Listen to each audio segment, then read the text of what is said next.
हर दुख में माँ की याद आती है और सास तो जैसे दुश्मन है। साधना जी गर्म पानी में सौंठ मिलाकर ग्लास में उड़ेलते हुए बड़बड़ा रही थी। जब वो पानी लेकर आई तो उमा भी अपनी माँ से फोन पर बात किए जा रही थी। साधना जी के हाथ से पानी लेते हुए बोली, मम्मी जी, मेरी मम्मी जी कह रही हैं कि सौंठ की तासीर गर्म होती है, इसीलिए उसमें थोड़ा चीनी मिला दीजिए।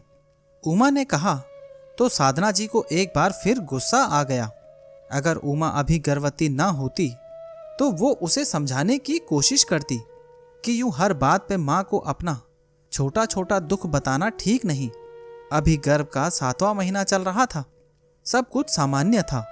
बस पिछले 2 दिनों से उमा को थोड़ी सर्दी खांसी हो गई थी।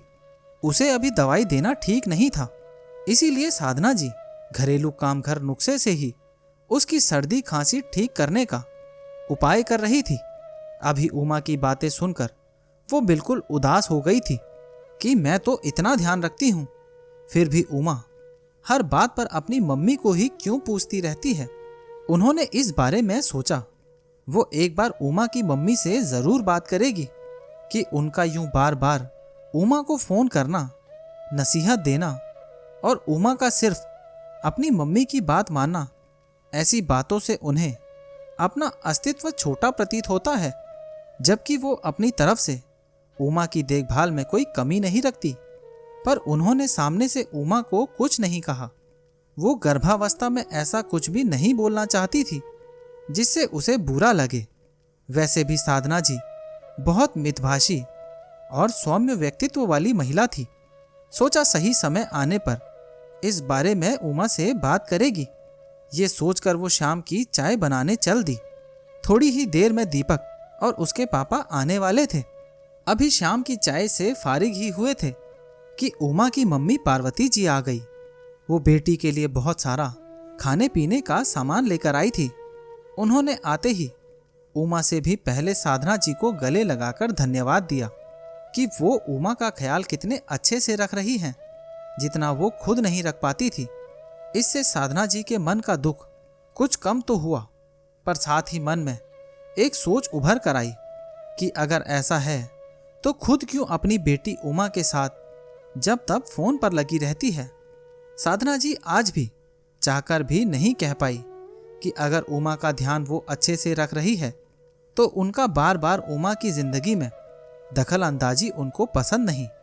ऐसे में तो उमा कभी भी इस घर को पूरी तरह नहीं अपना पाएगी, और अगर उनको उमा के ससुराल वालों पर भरोसा नहीं तो क्यों ना डिलीवरी तक अपने ही पास रख लेती।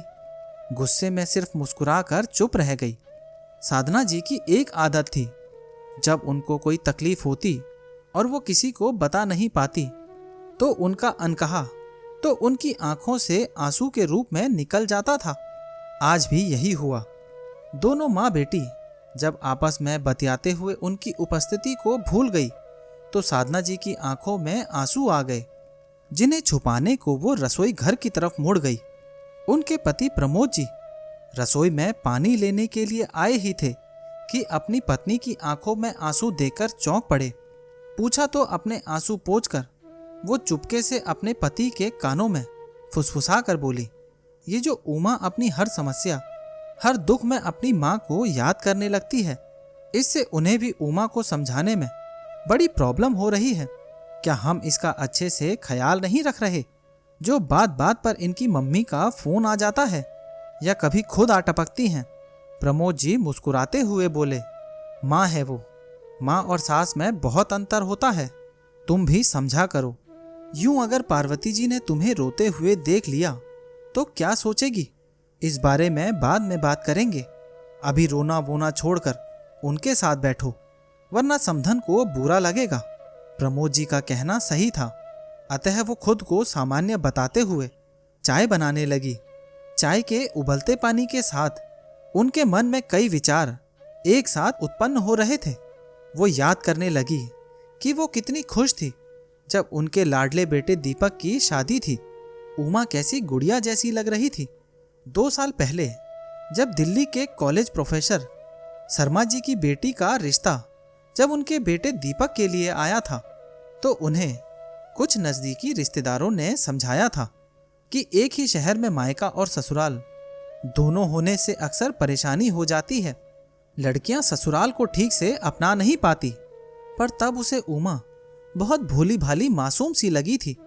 इसके अलावा दीपक को भी उमा बहुत पसंद आई थी। उसका परिवार एक प्रतिष्ठित परिवार था, इसीलिए बाकी चीजें भी ठीक ठाक लगी। उमा की माँ पार्वती जी समझदार थी और पहले ही उनके घर में एक बहू थी जिसके साथ पार्वती जी बहुत अच्छे से सामंजस्य बैठाकर चल रही थी। उन्हें पता था कि चाहे सास कितना भी प्यार करे, दुख और परेशानी में एक बेटी ये जरूर चाहती है कि उसकी माँ का हाथ उसके सर पर रहे। साधना जी उम्र और अनुभव में दोनों में पार्वती जी से छोटी थी, सो पार्वती जी ने अपने अनुभव से समझ लिया कि कुछ तो साधना जी के मन में चल रहा है। साधना जी माँ बेटी को जानबूझकर प्राइवेसी देते हुए किचन में चली गई। पार्वती जी ने उमा से बात करते हुए ये बात नोटिस की, पर पार्वती जी उमा को आंखों से इशारा करते हुए खुद भी रसोई में गई और साधना जी रो रही थी। वो भी एक बेटी की शादी कर चुकी थी। उन्होंने समझाया कि एक माँ को बेटी की चिंता सबसे ज्यादा होती है, इसीलिए हम माँ और सास दोनों को ही समझना पड़ता है।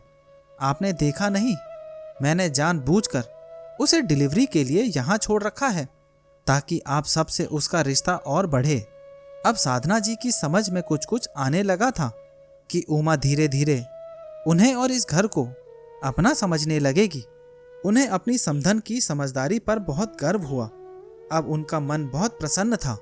वो समझ चुकी थी कि दुख में हरदम माँ की ही याद आती है और उमा तो अभी गर्भावस्था के नाजुक दौर से गुजर रही है। ऐसे में उसका बार बार अपनी माँ को याद करना बिल्कुल स्वाभाविक है।